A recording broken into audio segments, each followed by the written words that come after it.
For families of Philadelphia city employees who died from COVID-19, financial relief may be just a few votes away. And that's because City Council introduced legislation today that addresses a COVID death benefits problem that was first exposed by the NBC10 investigators. Investigative reporter Claudia Vargas has the story. Since the COVID-19 pandemic struck Philly, more than a dozen essential city workers have died from the virus. But not all of their families have been compensated equally by the city. One thing that we shouldn't do is leave any employee and their families behind as a result of a death. Now, in response to an NBC10 investigation, Councilman Bobby Heenan is proposing a new law to change that. I appreciate you raising public attention to this.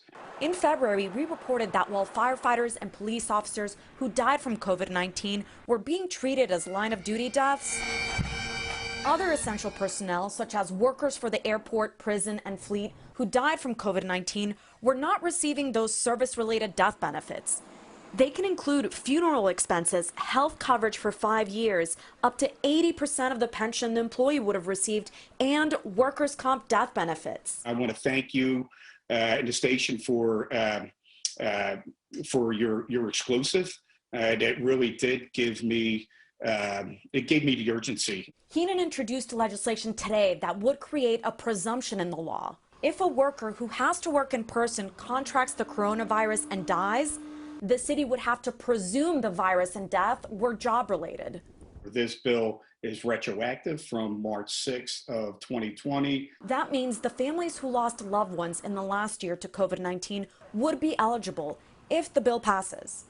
Heenan tells us his council colleagues support the bill. If we were able to introduce, have a hearing, and vote on the same day, right, this will pass. But the bill still has to go through a committee hearing and several rounds of voting. As for the mayor's support, a city spokesman tells us he hasn't yet reviewed the proposed legislation, but that the administration is looking forward to discussing it. For the investigators, I'm Claudia Vargas, NBC10 News.